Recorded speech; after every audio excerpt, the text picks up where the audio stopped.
Hello students, welcome back to our channel. TS EAMCET 2025 సంబంధించి students ఎవరైతే ఉన్నారో మీ అందరికి ఒక గుడ్ న్యూస్ అనమాట. కౌన్సిలింగ్ అప్డేట్స్ అయితే ఈ రోజు అయితే మనకైతే వచ్చేసాయి అనమాట. చాలా వరకు స్టూడెంట్స్ అయితే ఎదురు చూస్తున్నారు. మనకు జూన్ 10వ తారీఖు నుంచి కౌన్సిలింగ్ అప్డేట్స్ ఇస్తామన్న ప్రభుత్వం అయితే మనకైతే తాజాగా విడుదల చేసింది. మీ అందరికీ కౌన్సిలింగ్స్ అప్డేట్స్ ఏవేంటివి, వెబ్ ఆప్షన్స్ ఎలా పెట్టుకోవాలి, స్లాట్ బుకింగ్ ఎలా చేసుకోవాలి, మొత్తం ఈ మొబైల్లోనే మీ అందరికి ఎలా చేసుకోవాలి అని చెప్పేసి చెప్తాను. అలానే ఇక్కడ మీకు ఇంకొక అప్డేట్ ఏంటంటే, ఇప్పుడు డేట్స్ వైజ్గా ఫేజ్ 1 ఎప్పటి వరకు ఉంది, ఫేజ్ 2 ఎప్పుడు స్టార్ట్ అవుతుంది, ఫేజ్ 3 మొత్తం క్లారిటీ ఇన్ఫర్మేషన్తో మీ అందరికైతే ఇప్పుడు చెప్పబోతున్నాను అనమాట.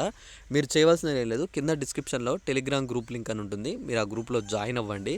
ఎందుకంటే మీరు ఆ గ్రూప్లో జాయిన్ అవుతేనే మీకు ఏవైతే కౌన్సిలింగ్ అప్డేట్స్ ఉన్నాయో అవన్నీ తెలుస్తాయి అన్నమాట.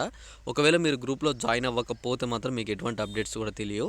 అలానే ఇంకొక అప్డేట్ ఏంటంటే, మీ ర్యాంక్ వైజ్గా మీ కాలేజెస్ పెట్టుకోవాల్సి ఉంటుంది అనమాట. ఇప్పుడు 1,00,000 ర్యాంక్ ఉన్న వాళ్ళు ఎలాంటి కాలేజ్ పెడితే వెబ్ ఆప్షన్స్ మీకు ఫేస్ 1లో మీకు మంచి కాలేజ్ వస్తుంది. ఒకవేళ ర్యాంక్ అనేది మీకు 1,50,000 ఉంటే ఎలాంటి కాలేజ్ పెట్టాలి, ఒకవేళ 10,000 ర్యాంక్ ఉంటే ఎలాంటి కాలేజ్ పెట్టాలి, ఒకవేళ 10,000 కిందకు ఉన్న వాళ్ళకి ఫ్రీ సీట్ రావాలంటే ఏ ప్రాసెస్ ఉంటుంది, మొత్తం మీకు కావాలనుకుంటే మాత్రం కింద డిస్క్రిప్షన్లో ఉన్న టెలిగ్రామ్ గ్రూప్లో జాయిన్ అయితే అక్కడ మీకు నేను ఒక ఐడి పెడతాను. మీరు ఐడికి నాకు మెసేజ్ చేస్తే అక్కడ మీ అందరికీ వెబ్ ఆప్షన్స్ పెడతాను అనమాట. చాలా యూస్ఫుల్ అవుతుంది మీ గ్రూప్ అయితే. మీరు కాలేజీలో జాయిన్ అయ్యేంత వరకు గ్రూప్ అయితే యూస్ఫుల్ ఉంటుందన్నమాట.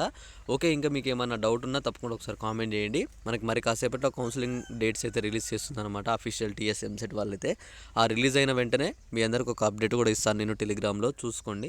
ఇంకా మీకు ఏమైనా డౌట్ ఉన్నా ఒకసారి అయితే కామెంట్ చేసి, ఒకసారి మీ ర్యాంక్ ఎంత వచ్చింది, మీది ఏ క్యాస్ట్ అని చెప్పేసి అయితే ఒకసారి అయితే కామెంట్ చేయండి. ఓకే గైస్, ఇంకా మీకు ఏమైనా డౌట్ ఉంటే మాత్రం తప్పకుండా ఒకసారి కామెంట్ చేసి, కౌన్సిలింగ్ సంబంధించి మీకు ఇంకేమైనా డౌట్స్ కావాలనుకుంటున్నారా, ఇంకేమైనా డౌట్స్ ఉన్నాయా, అలాంటి వాళ్ళు ఎవరైనా ఉంటే సరే. కొంతమంది సప్లిమెంటరీ రిజల్ట్ రాలేదన్నా అని చెప్పి కూడా అడుగుతున్నారు. సో వాళ్ళ కోసం కూడా నేను వీడియో చేస్తాను, మీరేం వరీ కానవసరం లేదు. ఓకే, మీ అందరికీ అర్థమైంది అనుకుంటున్నా. లైక్ చేసి ఈ వీడియోని అయితే షేర్ చేసేయండి.